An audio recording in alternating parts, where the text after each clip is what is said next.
Well, hey folks, we're going to be trying something a little bit new this year. It's called flipping the classroom. Rather than me sitting in class and you sitting in class and me talking at you and you writing stuff down and going home and thinking about it, we're going to present you some quick bursts of information which you'll watch at home, design some of your own questions, and come back in and we'll discuss it as a group.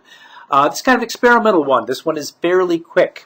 Here's the key. Follow along with my voice. Take some good notes while you go. We've talked about how to do that.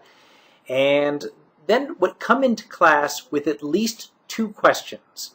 One of them factually based, something you didn't understand, something that you didn't quite get, or you want to know a little bit more about somebody. And the other more open-ended, a question for which there is no answer. Why do you think that? What sort of impact did? We'll be talking a lot about open-ended questions in the next few years, about how to really have discussions. I want you to come in prepared for class with one of each of these.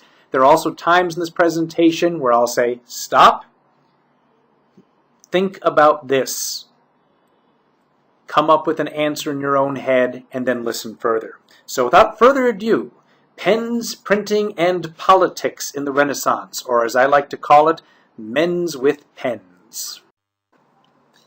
The guys that you may need to know about, some Italians with pens. One is Petrarch, about whom I will not say an awful lot more. You'll notice his date, the very early period of the Renaissance. In the early 14th century he was born. Called the first humanist. Well, partly is because this is a guy who did a lot of writing, a lot of poetry, a lot of essays. And what was he writing about? Himself, his feelings, his loves, just things that occurred to him rather than serving some purpose, i.e. for God or for the government or whatever else. Famously, and I'm not going to use his exact quote here, he once climbed the highest mountain in the region, and as he said in a letter, I did it because it was there. Doing something for the purpose of it. You get a sense of man as the measure of all things. Human beings matter. What people do is significant. Lorenzo Valla, very much a favorite of mine. He was an historian, which is a very, very noble profession, of course. Lorenzo Valla set to work challenging the Catholic Church. I want to point out, he was a religious man. Virtually everybody was in this period. But going way back to the 4th century, there was a piece of paper that the church said the Emperor Constantine had signed in which he donated all of the lands of the Roman Empire to the Catholic Church. Here we are 1100 years later, when the nation-states, the kings, the princes are becoming more powerful, and some start to challenge the church. Well, the church simply pulled out this 1100-year-old piece of paper and say, hey, look, sorry, the princes, the kings, the Emperor Constantine gave us this land. No takebacks. Well, Lorenzo Valla had his doubts. And he sat down and he studied, well, let me ask you this. How could he prove that it's a forgery? Stop the film for a second. Well, he did prove it was a forgery. How did he do that? Well, number one, he looked at the language used and discovered that the Latin that was being used, allegedly in the 4th century, had actually not been used at that time. There were words that simply didn't come along until 500, 600, 700 years later. Secondly, he analyzed carefully the ink, the paper, recognized that the materials being used, they came from the 11th century. In other words, the church had a forgery and was basing its power, or its ultimate power, upon something that was not real. Was Lorenzo Valla saying the church is evil? No. Was he saying I am not a Christian? No. But because it was important for human beings to know, human beings had to know the truth. The other two, Niccolo Machiavelli, a name you might know, and as an Italian, a name as you'll ever hear, Baldassarre Castiglione, we will talk about in a little bit more detail. Stop. Ask yourself if you've heard the name Machiavelli. If so, what associations? And if you were to refer to somebody as Machiavellian, does that mean anything to you? Now, in some cases, it definitely doesn't, but for some of you, you might say sinister, controlling. Here's the deal. Niccolo Machiavelli was a government official, a political philosopher. He wrote about politics, and he had lost his job. There had been an overthrow of the government of Florence, and he was desperately trying to get a job from the next set of government. He wrote this book for the Medici family, I believe, who are the current rulers of Florence. And bottom line, it was a guidebook for the rulers. How can you guys rule effectively? We're going to spend a lot more time in class. We're going to look at some excerpts from the Prince, but here's the bottom line. The ends justify the means. Think about what that means to you. We'll talk about it in class. Also think about, if a ruler has to choose to be loved or feared, why should he choose to be feared? Think about that. We'll talk about it in class. Hey, the bottom line, is he a Christian? Yep. But how do you rule if you are a prince, you are a king? Not by the word of God, not by the way things have been done, by reason, by experience. And bottom line, ethical concerns, moral concerns, that's not what mattered. What mattered? Keeping order, keeping control. Again, we'll spend more time with Machiavelli. You know, Leonardo da Vinci, who was I guess, dead by this period. He dies, I think, around the 1470s, 1480s. About as Renaissance he could get, would certainly have appreciated Lorenzo Valla and at least some ideas from Machiavelli. His quote here, "Anyone who conducts an argument by appealing to authority is not using his intelligence. He is just using his memory."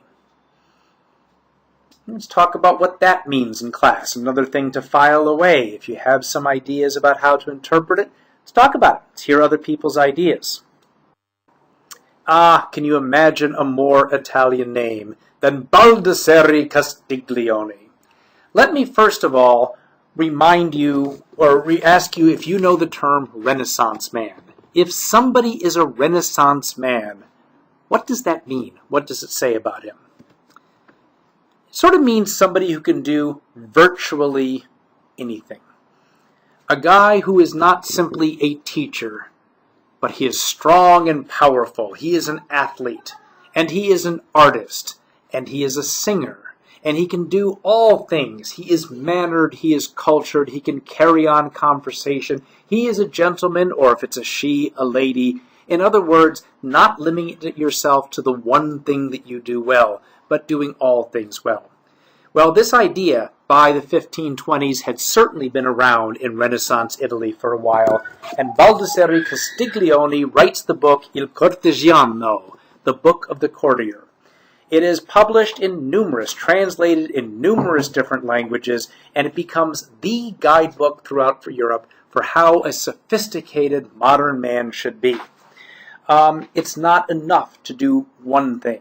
You have to be an artist. You have to be a singer and a musician. You have to be a warrior. You have to be an athlete. You have to be a religious man. You must be mannered.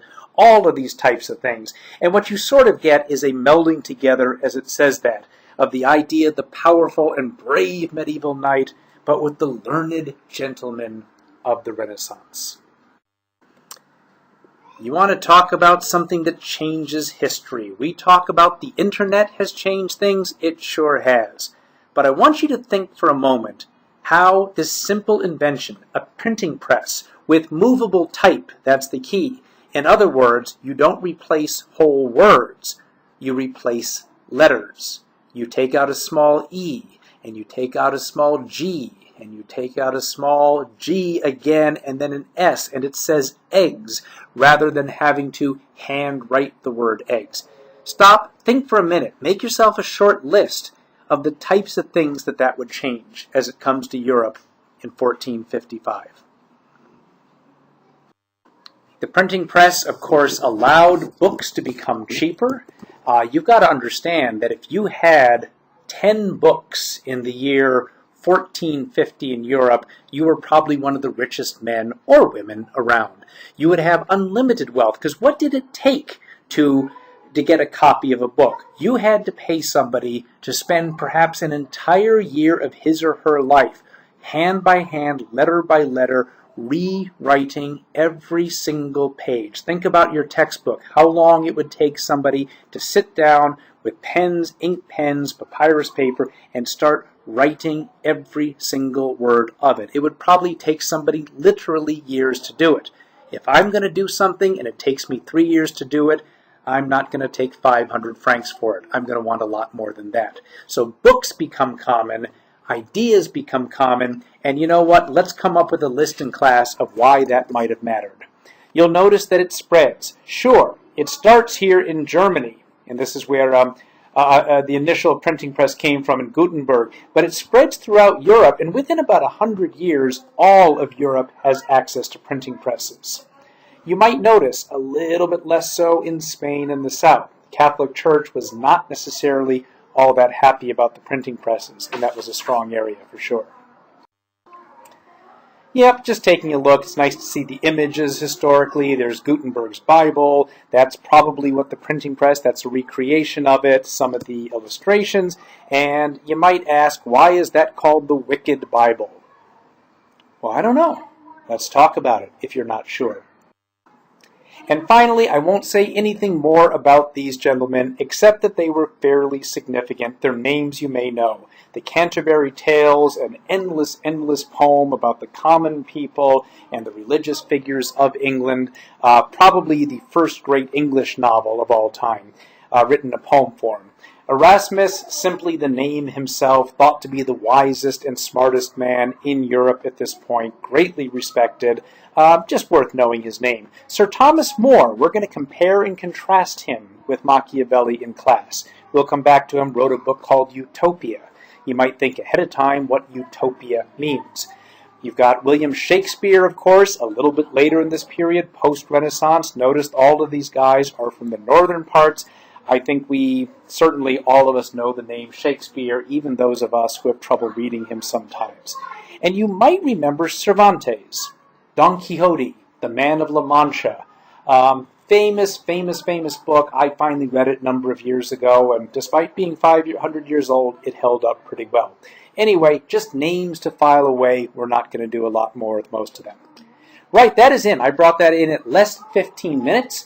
Remember, you'll want to take some notes on this. You're going to want to come into class with some questions. At least one question factually. I don't understand why, etc. Also, at least some kind of an open-ended question. Something that two smart people could think about, provide an in-depth answer, and it may not be the same answer. And then also, there are some places where I asked you to sort of stop. Hold on just a minute.